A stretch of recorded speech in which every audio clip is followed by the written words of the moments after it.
우리는 최근에 갈라디아서를 통해서 칭의교리, 이신칭의의 교리를 우리가 계속 생각했습니다. 그러다가 지난주에 여러분 기억하시겠지만 기억하시죠, 그죠? 제가 이런 이신칭의의 교리를 흔드는 최근의 시도들이 있는데 그것이 바로 바울의 세 관점이다라고 말씀을 간략하게 드렸습니다. 그래서 제가 지난주에 설교하면서도 다음 주에 더 구체적으로 말씀드리겠다라고 언급한 적이 있었죠. 오늘은 이 바울의 세 관점 비판을 같이 한번 살펴보도록 하겠습니다. 오늘이 종교개혁 507주년 기념인데요. 아까 우리 방 집사님 기도하면서 언급해 주셨듯이 여러분 우리는 시간이 가면 인간의 죄성이 죄로 기울어져 있기 때문에 우리가 일상생활이든 신앙생활이든 교회생활이든 우리는 죄로 기울어집니다. 시간이 지나면 죄로 기울어집니다. 교리도 죄로 기울어집니다. 그럴 때마다 우리가 다시 개혁해야 되는 거죠. 우리의 개혁은 새로운 걸 만들어내는 것이 아닙니다. 우리의 개혁은 reformed입니다. reformed. 다시 돌아가는 거예요. 무엇으로 돌아갑니까? 따라합시다. 오직 성경. 오직 성경으로 돌아가는 것이 여러분 개혁주의 신앙입니다. 그런 면에서 개혁주의 신앙은 어마어마하게 보수적이에요. 정치적으로 보수다라는 게 아니고 개혁 신학 자체가 보수적인 특징을 가지고 있다라는 것입니다. 그래서 우리 함께 성경으로 돌아가는 시간을 한번 가져보도록 하겠습니다. 갈라디아서 3장 1절 말씀 우리 다 같이 한번 읽겠습니다. 시작. 어리석도다 갈라디아 사람들아, 예수 그리스도께서 십자가에 못 박히신 것이 너희 눈앞에 밝히 보이거늘 누가 너희를 꾀더냐. 아멘. 우리 얼마 전에 나눴던 말씀입니다. 어리석게도 인간은 사람의 말을 듣습니다. 하나님 말씀이 아닌 사람의 말을 들으면서 또 거짓 교사들의 말을 들으면서 그렇네. 이게 좀 더 합리적이네. 이게 좀 더 괜찮은 이론이네. 라고 따라가 버리는 우를 범합니다. 오늘 우리가 살펴보는 바울의 세 관점이 그러합니다. 제가 어제 여러분들에게 주일 공지를 보내면서 예레미야서의 말씀을 보냈습니다. 우리는 옛적 길, 그 선한 길을 찾아가는 사람들이죠. 예전 모세 때에 주셨던 그 하나님 말씀으로 그 언약으로 돌아가자라고 하는 것이 그 예레미야서의 내용인데 마찬가지입니다. 우리는 새로운 관점, 새로운 신앙, 새로운 예배 형태 이런 부분에서 우리는 셋자가 붙으면요 경계할 줄 알아야 됩니다. 왜 새로워져야 되지? 왜 이 부분에서 새롭지? 라고 하는 약간의 의구심, 약간의 분별력을 가지고 우리는 문제를 바라봐야 된다는 것이죠. 세 관점입니다. New Perspective on Paul, MPP라고 이렇게 부르는 이론인데요. 바울에 대한 전통적인 관점, 즉 개혁파 500년 이어져 온 이 이신칭의의 관점이 아닌 새로운 관점으로 바울을 보자라는 것이죠. 사실 20세기 들어와서 1900년대 초부터 이 자유주의의 영향으로 신학이 굉장히 물들어가게 되는데요. 그 중에 일어났던 운동이 역사적 예수 운동이었어요. 역사적 예수 운동. 이게 뭐냐? 성경은 너무 예수님을 신격화하기 위해서 부풀려 놓은 것 같다라는 것입니다. 정말 역사 속에서 예수는 어떤 존재였는지 성경의 신화를 걷어내고 성경의 말씀을 걷어내고 정말 역사의 다른 기록들을 살피면서 예수가 어떤 존재인지를 살펴보자 라고 논의했던 것이 지저스 세미나, 예수 세미나라고 불렸던 역사적 예수 운동이었어요. 여러분 성경의 예수를 다 배제해버리고 역사 속의 예수를 이렇게 제시하면요 뭐만 남냐 하면 랍비 예수가 됩니다. 랍비 예수. 그냥 훌륭하게 도덕적으로 살아갔던 희생적인 인간. 그렇게 돼버리고 마는 것입니다. 이게 바로 예수다. 성경은 부풀려졌어. 종교적으로 꾸며졌어. 라고 이렇게 보는 입장인 것이죠. 그게 뭡니까? 자유주의입니다. 그것이 반성경적, 반신앙적, 무신론적 예수관이에요. 따라합시다. 오직 성경. 그럼 우리는 성경에서 예수가 어떻게 계시되는지를 봐야 돼요. 아니 다른 역사책을 통해서 예수가 누구인지를 알려면 예수를 말라고 연구합니까? 그저 랍비인데. 어리석은 짓이죠. 우리는 성경이 하나님 말씀인 줄 믿고 성경에서 계시해 주는 예수를 바라볼 줄 알아야 되는 것이죠. 그런데 이런 운동이 이제 바울까지 이어지는 겁니다. 1970년대 오면서 서구권 신학계에서 발생한 새로운 학설인데요. 이 역사적으로 바울이 어떤 존재인지를 한번 알아보자라는 것입니다. 그래서 그들이 결론 맺기를 어떤 결론을 맺냐면 바울이 대적했던 율법주의, 지금 우리 갈라디아서 쭉 살펴보지 않습니까? 이 거짓 교사들, 이 거짓 교사들이 율법주의자잖아요. 할례와 안식일과 음식 규례를 강요하는 이런 율법주의자들을, 바울의 대적자들인데 그들이 율법으로 구원받는다라고 과연 주장했는가? 역사적인 다른 어떤 상황들을 보면 꼭 그렇지만은 않았다라고 보는 게 이 언약적 율법주의가 되는 겁니다. 조금 이따가 더 구체적으로 설명해 드릴게요. 그리고 이들의 정점은 이거예요. 바울은 이신칭의를 말한 것 같지만 사실 그것은 루터의 오해였다라는 것입니다.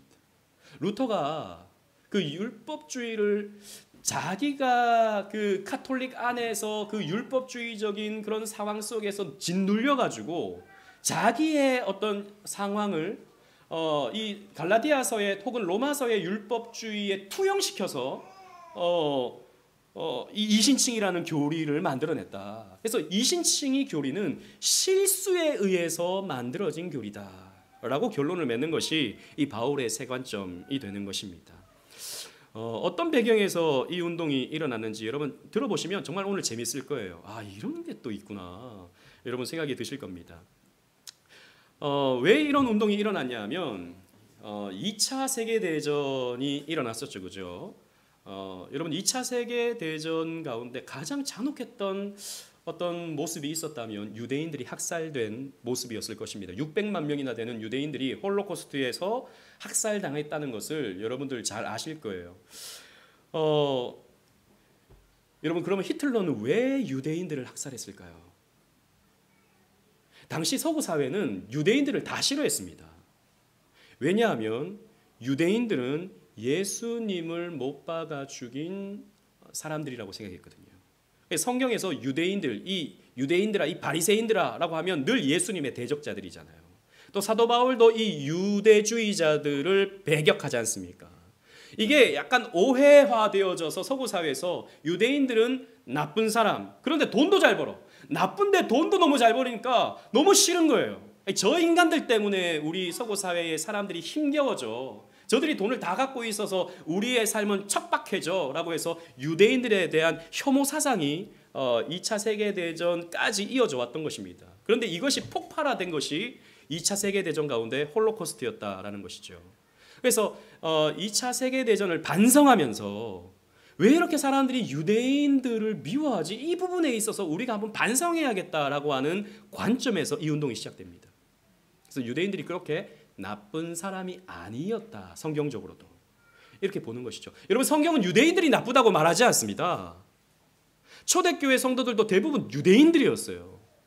성경에서 비판하는 것은 무엇입니까? 유대주의입니다. 율법주의를 비판하는 거예요. 또 하나는 이제 20세기 들어오면서 1900년대 시작부터 어떤 운동이 일어났냐면 에큐메니컬 운동이 일어납니다. 교회 연합운동. 그러니까 카톨릭 나뉘어지고 장로교, 성결교, 침례교 다 나뉘어지다 보니까 이 교회가 너무 힘이 없어지는 것이죠. 그래서 20세기 들어와서 교회 연합운동들이 일어나는데 그 대표적인 운동이 WCC 운동입니다. 그게 나중에 이제 뭐 자유주의든 복음주의든 다 한번 합쳐보자 해버리니까 자유주의화 돼버리는 거예요. 아무튼 이런 연합 운동들이 일어나는데 왜 교파들이 갈라졌는가를 보니까 칭의론 때문이에요. 칭의론.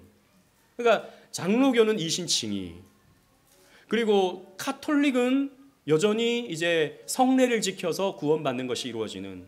그런데 아무래도 예수라는 이름으로 함께 모이려면 좀 이 논쟁되는 부분들을 좀 희석시켜야 되는 거예요. 그러면서 이제 칭의 교리를 건드리는 겁니다. 칭의 교리만 없으면 우리 다 예수 믿는다는 건 똑같으니까 이 칭의 교리를 우리 한번 조정해 보자라는, 물론 누가 한번 이렇게 말한 것은 아닌데 그런 분위기가 형성되어 있었다라는 것이죠. 그리고 또 하나는 자유주의 신학입니다. 자유주의 신학은 성경을 하나님 말씀으로 보지 않고 그저 고고학적인 그런 문서로 보게 되는 것이죠. 그렇게 되면 성경이나 다른 역사서나 거기서 거기가 되는 겁니다. 그러니까 우리는 오직 성경이지만 자유주의는 성경 외에 다른 문헌들, 다른 고고학적 증거들 이런 것들을 끌고 와서 함께 해석하다 보니까 이제 새로운 뭔가가 보이기 시작하는 거죠. 오직 성경일 때는 보이지 않던 것이 다른 것들도 함께 보기 시작하면서 학문화되는 신학을 이제 연구하기 시작하면서 신학이 점점 세속화되는 것입니다. 그래서 이 세관점주의자들은 대부분 어떻게 진행되냐 하면 세미너리에서 진행되는 게 아니라 유니버시티에서 진행됩니다.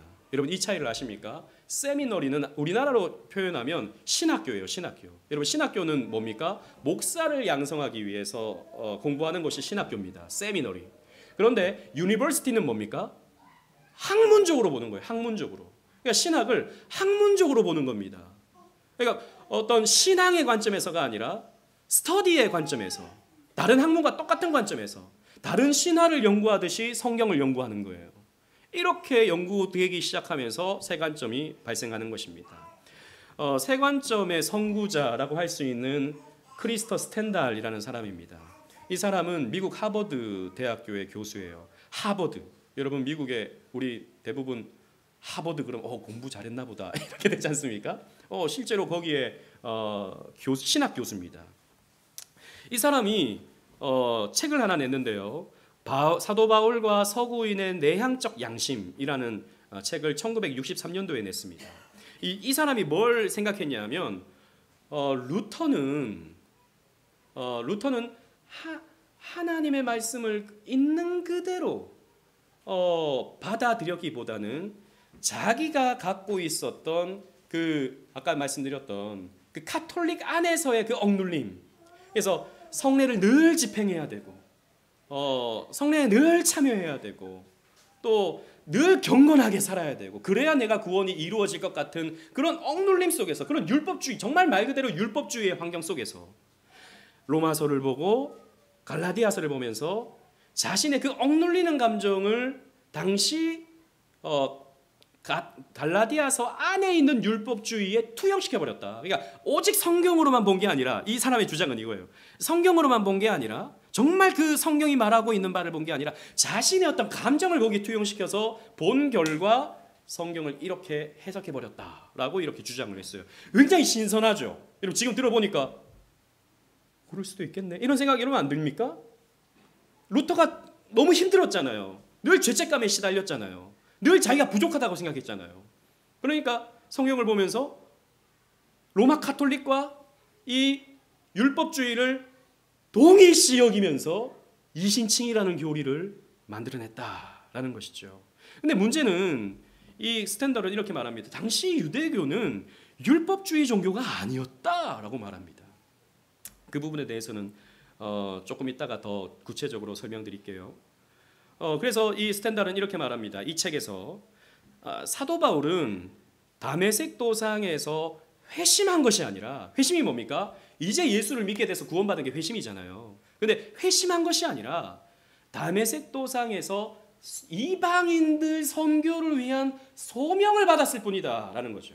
그러니까 이전에 유대교였던 사도 바울도 여전히 구원받은 사람이었고, 구원받은 사람이 다메섹 도상에서 이방인을 위한 사도로 소명을 받았다라는 거죠.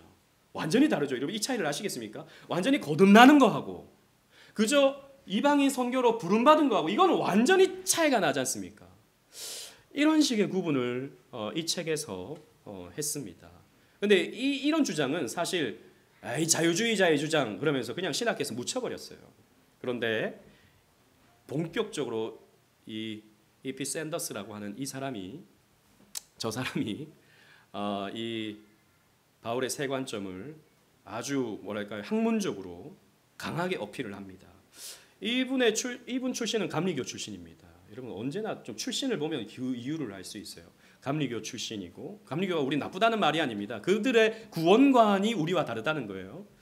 근데 영국 옥스퍼드에서 교수로 임용을 받았습니다. 그리고 듀크 대학에서 교수를 했었는데요. 이 사람은 바울과 팔레스타인 유대교라는 책을 썼습니다. 우리나라에도 번역이 되어 있어요. 바울과 팔레스타인 유대교.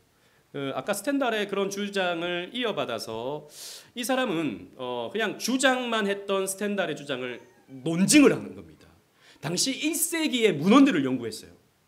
그 문헌들 가운데 어떤 책이 있었냐면 쿰란 동굴에서 책을 하나 발견했는데, 쿰란 공동체 여러분 아시지 않습니까? 아주 금욕적이고 아주 세상과 단절하고 굴 속에서 성경만 읽었던 그 쿰란 공동체가 있었는데, 그 쿰란 공동체 사람들이 당시 그런 바리새인들에게 보낸 편지가 하나 있는 거예요. 그걸 연구한 겁니다. 그걸 보니까 어떤 결론을 맺었냐면, 그 책에서도 우리는 하나님의 은혜로 구원받았어 라고 하는 그런 글귀들이 있는 거예요. 우리는 하나님의 은혜로 구원받았어. 그리고 우리가 그 구원을 유지하기 위해서 우리는 열심히 율법을 지키며 살아야 돼 라고 하는 이런 글귀들을 발견한 겁니다. 그러면서 이 E.P. 샌더스는 이렇게 주장을 했습니다. 당시 1세기 유대교는 우리가 아는 완전히 율법 지켜야 구원받아 라고 하는 그런 율법주의가 아니라 언약적 율법주의였다라고 이렇게 말을 합니다. 무슨 말이냐면, 조금 이따 더 구체적으로 말씀드리겠지만 짧게 말씀드리면,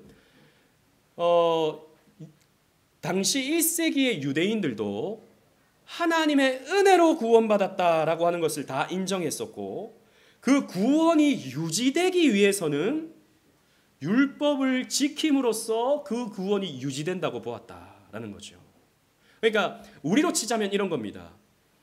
우리는 하나님 은혜로 구원받았죠. 맞습니까? 틀립니까? 이거 헷갈립니까?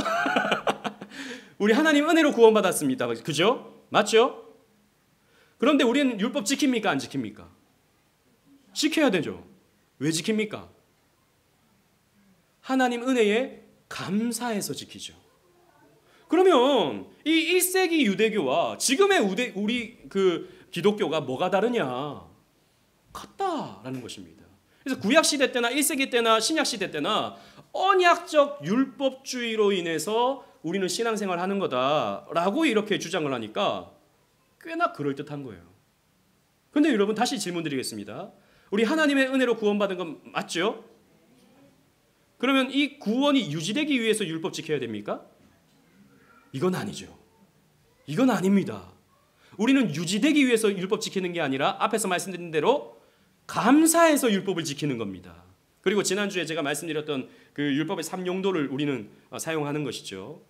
죄를 미워하고, 죄를 알아서 예수께로 가고, 더욱더 거룩하게 살기 위해서 이 세 가지 용도를 행하기 위해서 우리는 율법을 지키는 것입니다. 그죠? 우리의 구원과는 연결되지 않는 거예요. 그런데 이 E.P. 샌더스는 이렇게 말합니다. 이 책에서 이런 글귀가 있어요. 하나님께서 이스라엘을 선택하시고 율법을 주셨다. 그 율법은 하나님께서 그 선택을 지키실 것에 대한 약속과 또한 이스라엘에 대한 순종의 요구를 다 포함한다. 즉 약속과, 자 보십시오. 약속과, 내 은혜로 구원을 베풀겠다라고 하는 약속과, 성경에도 구약시대 때도 이런 말씀이 있었지 않습니까? 내가 너희들에게 은혜를 베푼다. 그리고 우리는 구약 성경을 통해서도 이신칭의를 발견할 수 있지 않습니까? 약속이 있다, 언약이 있다. 그런데 또한 이스라엘에 대한 순종의 요구를 다 포함한다. 그러니까 한마디로 말하면 이겁니다. 쉽게 말하면 하나님 은혜와 율법 지킴을 통해서 우리의 구원이 완성된다라고 이렇게 주장을 하는 거예요. 이 언약적 율법주의에 대해서 조금 더 구체적으로 한번 생각해 보도록 하겠습니다. 이것을 신율주의, 왜 신율법주의다라고 우리는 이렇게 이름을 부르는 거예요. 하지만 그들 자체는 언약적 율법주의라고 우리는 그들을 지칭합니다. 약간 비판적으로 말하면 신율법주의, 신율주의 이렇게 우리는 부르는 것이죠. 하나님은 은혜로 이스라엘을 구원하시고, 그리고 율법의 순종을 통해 언약 안에 머물게 하신다라고 보는 것이 언약적 율법주의입니다. 자, 그러면 우리는 언약적 율법주의입니까? 헷갈립니까? 우리는 언약적 율법주의입니까? 아닙니다. 그죠? 이들은 이렇게 말합니다. 율법 준수는 하나님의 은혜에 대한 당연한 반응이자 의무이다. 자, 이 말은 맞습니까? 틀립니까? 맞는 말이에요. 그러니까 언제나요, 이런 새로운 이론들은요, 언제나 그럴듯합니다. 우리가 말하는 것과 거의 흡사합니다. 근데 마지막에 한 3%가 다른 거예요. 근데 그 3% 다른 게 위험한 거라는 것입니다. 이 율법 준수는 하나님의 은혜에 대한 당연한 반응이자 의무다. 이건 맞는 말이에요. 그래서 유대주의를 율법의 행위로 구원 얻으려 하는 율법주의 종교로 규정하는 것은 당시 1세기 유대주의를 오해한 거다라고 보는 게 언약적 율법주의의 입장입니다. 그러니까 루터는 오해했다라는 것이죠. 앞에서 말씀드린 것처럼 루터의 카톨릭 수도사적 고민을 유대주의의 투명한 실수였다라고 이렇게 주장을 하는 것입니다. 그런데 샌더스는 내가 바울의 세 관점을 갖고 있다 이렇게 말한 적은 없어요. 그냥 이 정도의 이론을 펼쳤는데 이게 이 신학계의 어떤 큰 폭탄과 같이 떨어진 게 되는 거죠. 왜? 우리는 이때까지 바울이 이신칭의 한 게 당연한 거라고 생각했는데, 야, 역사적인 기록을 보니까 당시 1세기의 유대인들의 문헌을 보니까 그게 아니야, 루터가 오해한 거야 라고 해버리니까 그럴듯하네 라고 하는 이런 입장이 생겨버리게 된 거죠. 그리고 이 바울의 세관점이라는 이름을 딱 확정적으로 사용했던 사람이 제임스 던이라는 사람입니다. 언제나 공부 잘하는 사람들은 좀 위험해요. 너무 공부를 잘하면 이상한 생각들을 합니다. 또 여러분, 언제나 이 과학적으로 이 세상의 학문적으로 공부를 하다 보면 언제나 새로운 학설을 주장하는 사람들이 어떤 주도권을 갖죠. 그러니까 뭔가 자꾸 새로운 걸 만들어내야 되는 겁니다. 그래서 이 제임스 던은 스코틀랜드 출신입니다. 근데 참 불행하게도 스코틀랜드는 장로교가 참 튼튼한 그런 교회인데, 이미 이 시대에 스코틀랜드는 이미 자유주의에 물드는 장로교입니다. 영국 더럼 대학의 교수예요. 이 사람도 책을 썼는데 이 바울 신학이라는 책을 썼습니다. 지금도 우리 한국에 잘 팔리고 있는 그런 책입니다.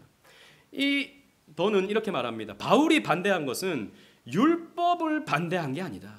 이 샌더스의 이론을 그대로 이어봤습니다. 이 던도 유대인이 율법 지키는 양태를 비판한 거다. 더 확장하는 거예요. 더 확장해. 유대인들이 율법 지키는 그 어떤 특정한 모습을 비판한 거다라고 이렇게 얘기했어요. 뭐냐?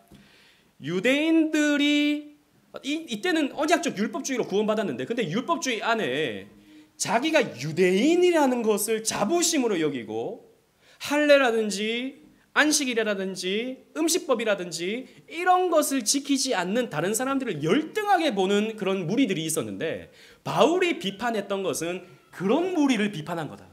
그러니까 이방인과 유대인을 구분하려고 하는 그 시도, 자기가 더 우월하다고 하는 그 어떤 입장, 이것을 비판한 것이 사도 바울의 입장이었다라고 제임스 던은 말합니다. 이렇게 여러분 성경을 그냥 보잖아요. 그러면 이 말이 또 그럴듯하게 보입니다. 그 갈라디아에서도 보면 사도 바울이 막 야단을 치잖아요. 그 음식법 때문에, 할례 때문에. 바울이 비판한 것은 언약적 율법주의 안에 있는 대다수의 유대인들을 비판한 게 아니라 그 자부심을 갖는, 우월감을 갖는 그 유대인들이었다. 이걸 비판하는 거죠. 이걸 이제 이야기한 거죠. 그리고 바울이 비판한 것은 율법주의가 아니라 사실상 민족주의, 이것을 비판했다라고 보는 거죠. 그리고 더는 조금 더 나갑니다. 뭐라고 말하냐면 바울도 사실 유대교를 오해한 부분이 있다. 이렇게까지 말해요. 바울이 유대교를 오해한 부분이 분명히 있다. 이렇게 말을 하는 거죠. 그러면 여러분, 성경은 어떤 책이 되는 겁니까? 오류가 있는 책이 되는 것이죠. 성경을 건드는 겁니다. 그리고 이 세 관점을 대중화시킨 사람이 있습니다. 이 사람이 누구냐? 톰 라이트라고 하는 사람입니다. 목사님, 우리가 이 사람을 알아서 뭐합니까? 여러분, 알아야 될 필요가 있어요. 왜냐하면 이 사람의 책이 베스트셀러거든요.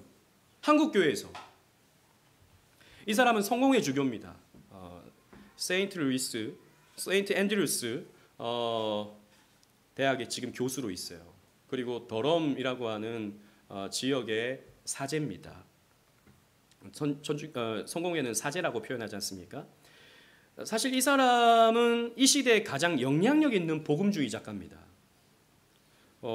그래서 지금 뭐 이 사람의 책이 나오잖아요. 그럼 베스트셀러가 됩니다, 실제로. 이 사람은 샌더스와 던의 사상을 그대로 이어받으면서 더 발전시킵니다. 어떻게 발전시키냐면 이중 칭의를 주장해요. Dual justification. 무슨 말이냐? 우리는 하나님의 은혜로 말미암아 현재적 칭의를 받는다는 것입니다. 그런데 우리가 어떻게 사느냐를 하나님께서 나중에 보시고 미래적인 칭의를 주신다라는 것입니다. 성경에 이런 내용이 많다라는 겁니다. 나더러 주여 주여 하는 자마다 다 내게로 올 것이 아니요 하나님의 뜻대로 하는 자라야 구원받는다라고 하는 말씀이 있잖아요. 실제로 성경에 이런 말씀이 꽤나 많습니다. 그러니까 그런 말씀을 가지고 오니까 보니까 현재적 칭의가 있고 미래적 칭의가 있다라고 이렇게 주장을 하는 겁니다. 이 사람의 책 가운데 이런 글귀가 있어요. 1세기의 칭의는 사람이 하나님과의 관계를 어떻게 설립하냐에 관한 것이 아니었다. 여러분, 칭의가 뭡니까? 하나님이 나를 의롭다 해주시는 거잖아요. 그래서 하나님과 우리의 관계가 회복되는 거잖아요. 근데 그게 아니다라는 거예요. 누가 진정한 하나님의 백성인지에 대한 하나님의 자신의 규정을 말하는 것이다. 이건 이제 미래적 칭의를 말하는 겁니다. 이 사람이 과연 내 안에 있는지 보실 때에 하나님은 율법 행위를 보시고 우리에게 당신의 백성으로 받아들여 주신다라는 것이죠. 이것이 바로 톰 라이트의 주장입니다. 여러분, 맞는 말입니까? 틀린 말입니까? 지금 우리 교회가 이렇게 비실비실해서 이거 되겠습니까? 맞는 말입니까? 틀린 말입니까? 이건 칭의가 아니에요. 이건 무엇입니까? 의의 주입이라고 할 수 있습니다. 카톨릭적이에요. 조금 이따 우리 웨스트민스터 신앙고백서 살펴보겠지만 카톨릭은 의를 쌓습니다. 그래서 내가 선한 일을 할 때 의가 주입된다고 보는 거죠. 게이지가 이렇게 차오른다는 것입니다. 그런데 우리는 무엇입니까? 칭의가 무엇입니까? 의의 전가죠. 우리는 예수 그리스도의 의를 그대로 공급받습니다. 이어받습니다. 내가 의로운 건 내가 스스로 착한 일을 많이 해서가 아니라 그리스도께서 의로우시기 때문에 내가 의로워지는 거예요. 그런데 이건 뭡니까? 야 개혁주의 너희들이 자꾸 칭의를 그런 식으로 설명하니까 난 예수 믿었어 땡 나는 이미 구원받았어 라고 하고 엉뚱하게 살고 죄 마음대로 짓고 나는 어차피 용서받으니까 라고 하니까 너희들의 교리는 문제가 있어. 그래서 내가 수정해 줄게. 현재적 칭의가 있고 미래적 칭의가 있어. 사실 이런 가르침이요. 오늘날 이런 인본주의 시대에는 훨씬 더 설득력이 있는 거예요. 훨씬 더. 뭐 영국 교회도 마찬가지거든요. 영국 교회도 엉망진창입니다. 뭐 이런 목회자들의 타락이라든지 뭐 스캔들이라든지 이런 게 많습니다. 이 교리가 잘못됐기 때문이야. 그러니까 우리는 수정해야 돼. 그래서 이런 주장을 하는 것이죠. 여러분 이 사람의 책을 한국 교회에서 엄청 많이 출판하고 있습니다. 여기 보시면 크리스천 다이제스트 복음주의 책 출판사입니다. 여기서 이 톰 라이트의 책이 이렇게 많이 번역되고 있고요. 또 얼마 전에는 그 IVP 복음주의 출판사죠. 여기서도 톰 라이트의 주석, 뭐 마태복음 시작해서 저 신약 주석을 다 발간을 하고요. 뭐 지금 톰 라이트 책이라 그러면 이렇게 막 나오는데 이런 것들이 대부분 베스트셀러입니다. 지금 젊은 목사님들이 이런 책을 읽고 있다는 거죠. 대부분의 교회에서 이런 책을 복음주의 책이라고 생각하고 읽고 있다는 것입니다. 물론 이 사람의 책이 다 나쁘다는 건 아니에요. 여러분 그렇게 오해하면서 들으시면 안 됩니다. 이 사람의 칭의의 관점에 문제가 있다는 것입니다. 대부분 좋은 말이에요. 대부분 좋은 해석이고 이 사람은 굉장히 어려운 신학을 아주 편하게 듣기 좋게 목소리도 굉장히 부드럽습니다. 저같이 이렇게 날카롭지 않아요. 아주 둥글둥글해 목소리가 이렇게 막 하십니다. 영어를 못하니까 제가 그러니까 인기가 있거든요. 그런데 그 칭의적인 부분에 아주 반 종교개혁적인 그런 모습들이 있다는 것이죠. 그러다 보니까 한국 교회도 이런 바울의 세 관점이 들어옵니다. 당연히 바울 새로 보기, 이건 한신대에서 나온 책입니다. 한신대는 자유주의 신학교죠. 거기에서 이제 여러 논문집, 이 바울의 세 관점에 대한 논문집을 이렇게 처음 나온 게 이 책이라고 저는 알고 있습니다. 여기 보면 이제 이런 바울의 세 관점에 대한 설명들을 한국 교회에 소개하고 있었던 것이죠. 그런데 이게 점점 복음주의 안에 들어와서 정말 제가 심각하다라고 생각했던 것이 행위 없는 구원이라는 책이 나왔습니다. 행위 없는 구원? 그러니까 물음표죠. 이게 어디서 나왔냐면 SFC에서 나왔습니다. 권영경 교수라고 숭실대 기독교학과 교수인데, 이 사람의 책에는 내가 무슨 뭐 바울의 세 관점을 얘기한다라고 말하지는 않아요.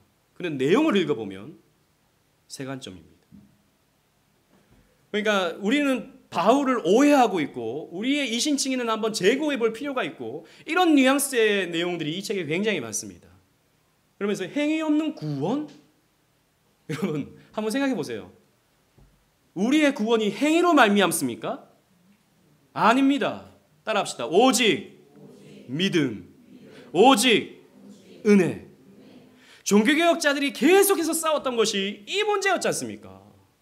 왜 행위로 말미암는다고 말하느냐? 오직 믿음, 오직 은혜다 라고 했던 것이죠. 그런데 이 책도 마찬가지입니다. 이 권영경 교수도 굉장히 뭐랄까요, 나름 진보적인 세계관을 갖고 있는 사람이에요. 그러면서 이런 한국교회의 문제점들을 주장하면서 우리의 교리에 대해서 우리는 다시 한번 생각해 볼 필요가 있다. 외국에서는 이미 이렇게 생각하고 있다라고 하는 것을 소개하는 책입니다.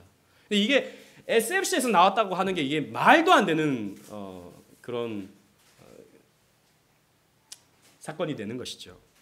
그래서 합신해서 이 책에 대한 반대로서 이 책을 냈습니다.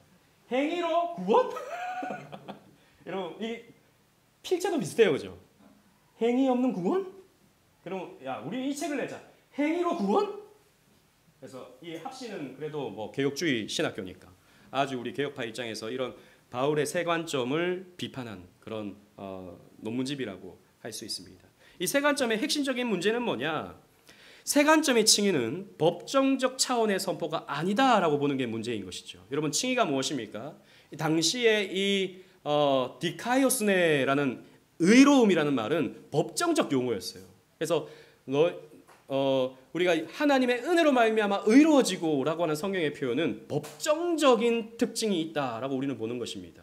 아무리 죄가 있는 사람이라 하더라도 이 사람은 무죄요라고 땅땅땅 재판관이 판결을 내리면 그 사람은 무죄가 되는 겁니다. 속에 어떤 죄가 있고 숨겨진 죄가 어떻게 있는지는 그건 모르는 거예요. 이거 법정적인 의미가 있다라고 보는 것이 칭의의 관점입니다. 그런데 그게 아니고 이 칭의라고 하는 것은 하나님 자신의 언약의 성실함에 있다라고 보는 거예요.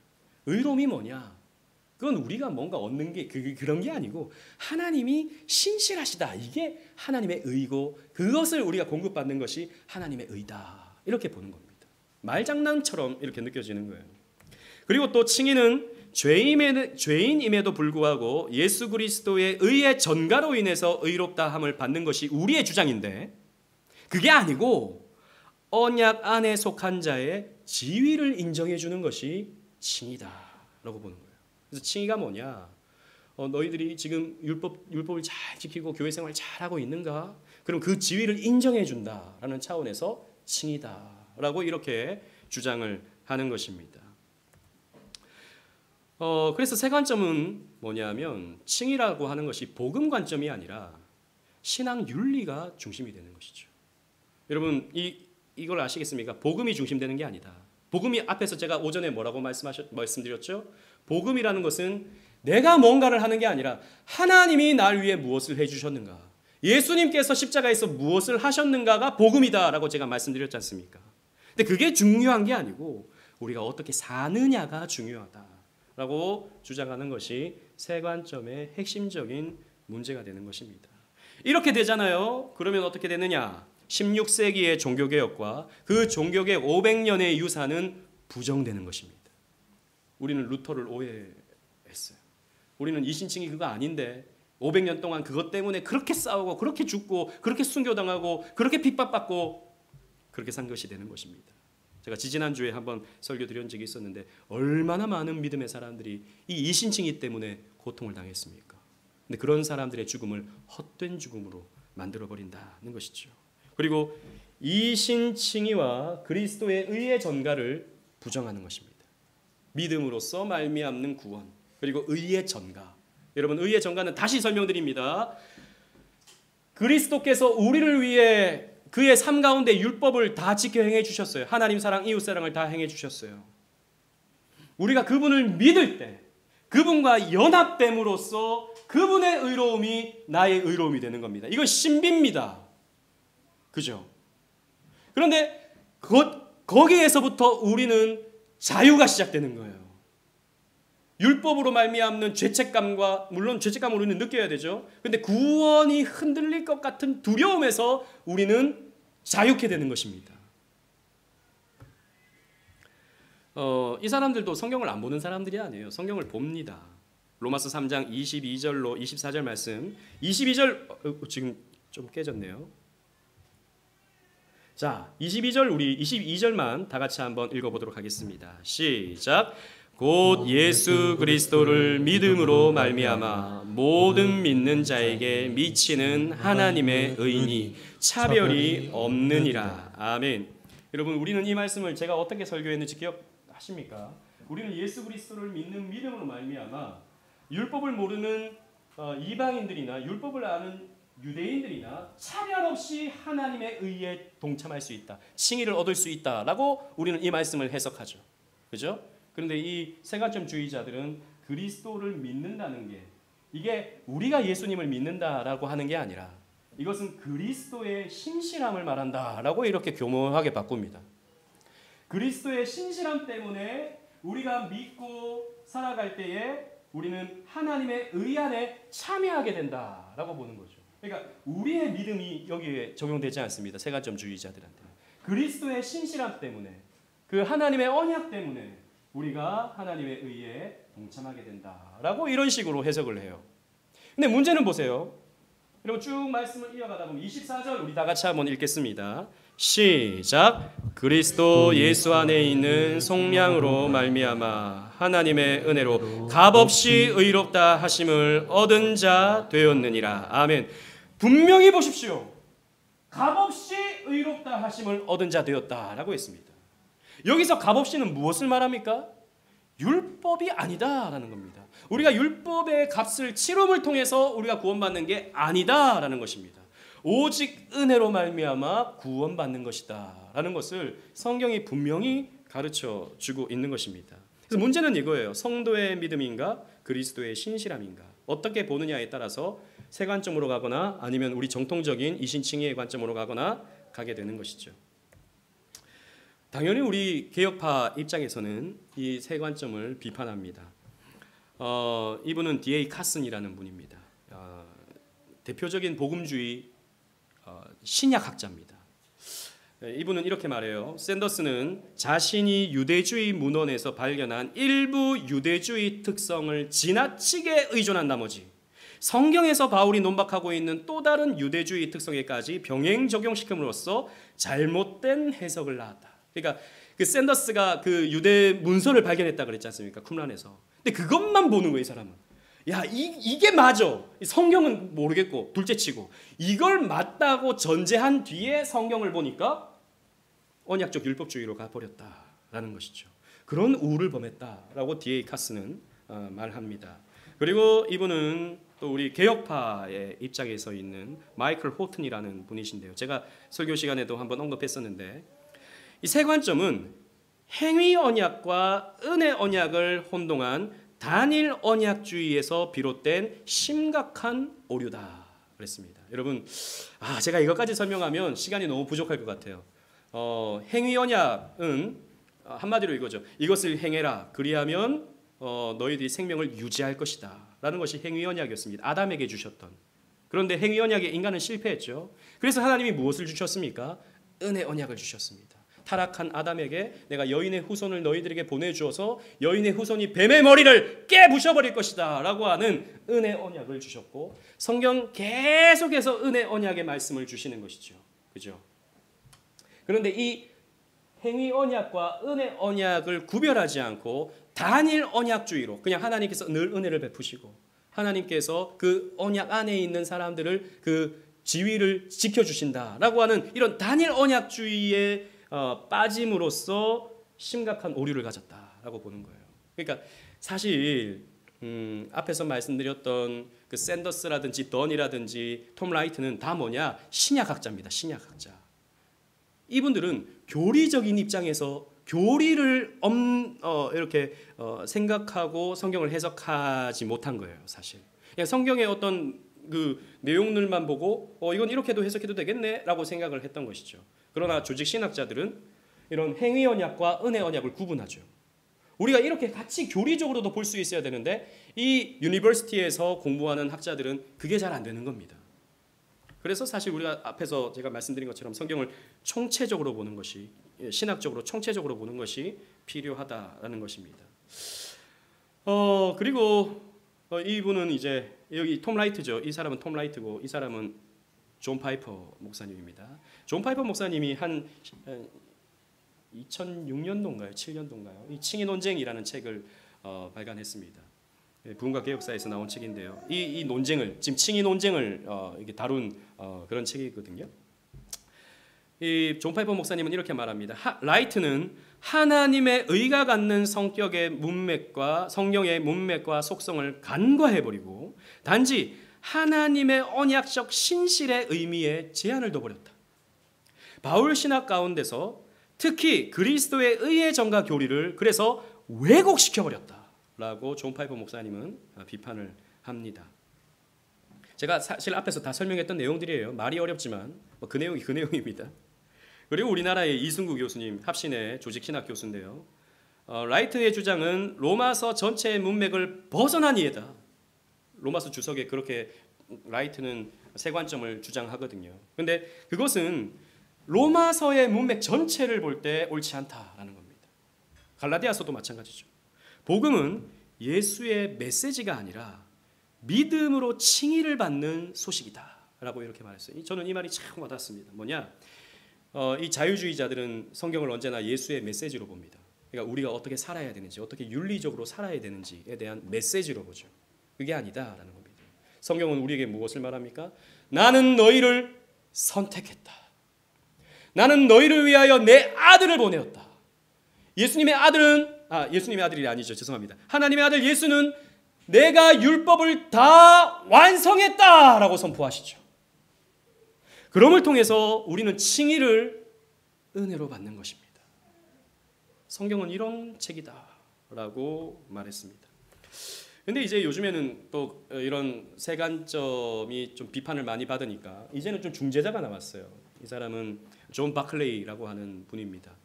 지금 이 바울과 선물이라는 책도 굉장히 지금 많이 팔리고 목사님들이 많이 읽는 또 평신도들도 많이 있습니다. 이런 책들은 이런 책을 내고 또 바울의 은혜와 능력이라는 책도 저는 이 책을 완독을 했습니다.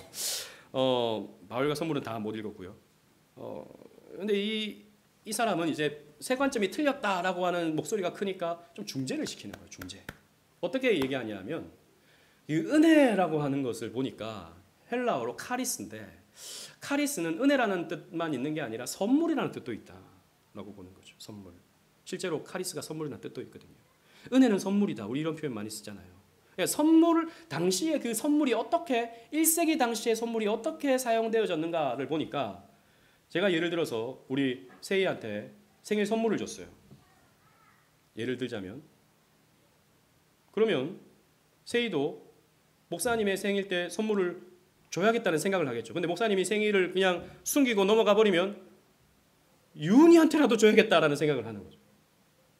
이게 보통의 사람들의 생각이다라는 겁니다. 그렇죠? 보니까 세희가 그런 것 같더라고요.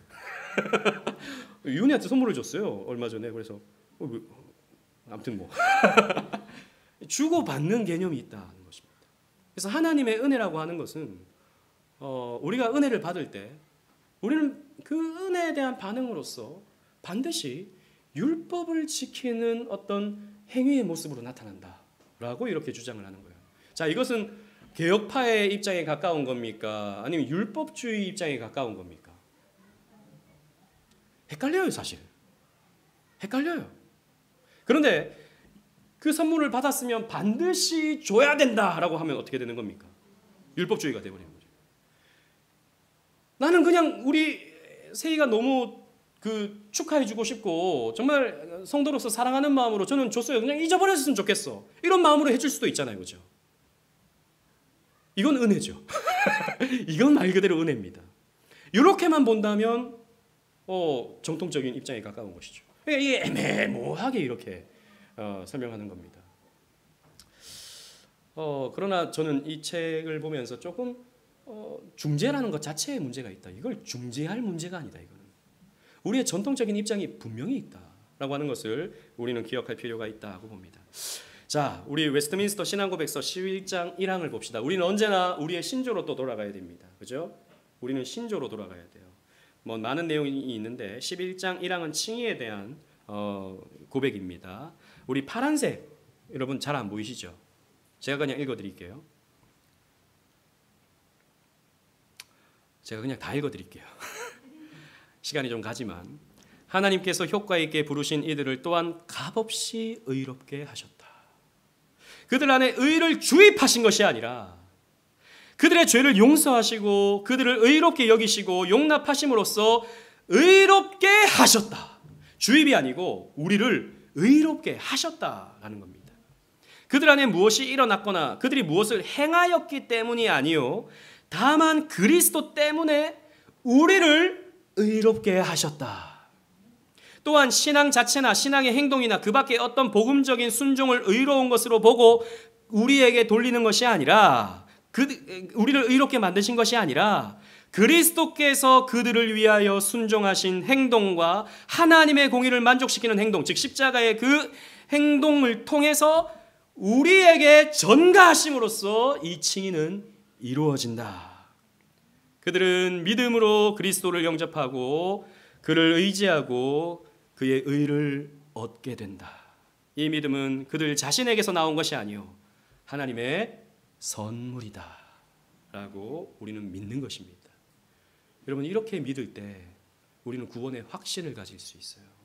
자주 말씀드리지만 율법주의로 가면 우리는 결코 기쁨으로 하나님을 섬길 수 없습니다. 늘 무거운 짐을 가지고 내가 잘하면은 좀 하나님께 칭찬받는 것 같고 내가 못하면 하나님이 난 널 버릴 거야 라고 할 것 같은 두려움 속에서 우리의 신앙생활이 가게 된다는 것입니다. 오늘 결론 첫째 다 같이 한번 읽어보겠습니다. 시작. 세 관점은 2차 대전 이후 나타난 서구의 상황 신학으로서 성경적 사고라고 할 수 없다. 오직 성경이 아니라는 것이죠. 당시 사회적 배경, 그 유대인 혐오주의를 어떻게 우리가 극복할 것인가, 그런 에큐메니컬 운동을 어떻게 해결할 수 있을까, 그리고 또 1세기의 문헌을 우리가 어떻게 적용할 수 있을까를 생각하다 보니까 이런 세 관점이 생겨버린 것입니다. 둘째도 사실 같은 맥락이에요. 시작. 세 관점은 성경보다 다른 것에 더 근거와 권위를 두는 방법론을 채택하고 있음으로써 경계하지 않을 수 없다. 우리는 오직 성경입니다. 그죠? 오직 성경의 토대 위에서 우리의 교리를 세워가야 되는 거예요. 인간의 생각, 아무리 1세기 당시에 유대인들의 글이라 하더라도 그것은 성경이 아닙니다. 참고를 할 수는 있지만 그건 성경이 아니에요. 왜? 그것을 토대로, 왜 성경이 아닌 것을 토대로 해서 성경을 설명하려고 그럽니까? 그러니까 비성경적인 주장이 나오는 것입니다. 셋째, 시작. 세 관점의 궁극적 오류는 오직 예수를 붙들지 않음에 있다. 그래서 세 관점은 뭐냐? 구원이 결국에는 누구를 통해서 이루어지는 겁니까? 나. 왜? 하나님이 구원 주시지만 그 구원을 유지하는 것은 나에게 달려있는 거예요. 결국에는 내가 나를 구원하는 겁니다. 내가 신이 되는 거죠. 내가 하나님이 되는 겁니다. 오직 예수가 아니에요. 예수는 도와주는 분 정도가 되는 거죠. 내가 구원을 이루어가는 데 있어서 동기부여해주는, 도움 주는 분, 조력자 정도가 되는 겁니다. 오직 예수가 아니에요. 마지막, 시작. 세 관점이 제기한 도전과 각성을 교훈으로 삼을 수는 있다. 그러나 우리는 왜 이런 도전이 나왔는가에 대해서 교훈을 받을 수 있는 거죠. 비성경적인 주장이 어디에서 나오는지, 그리고 또 우리 교회가 얼마만큼 이 거룩한 삶을 살지 못해서 이런 주장이 나오는지 이런 교훈을 삼을 수는 있는 것이죠. 하지만 이것이 우리의 교리가 될 수는 없다라는 것입니다.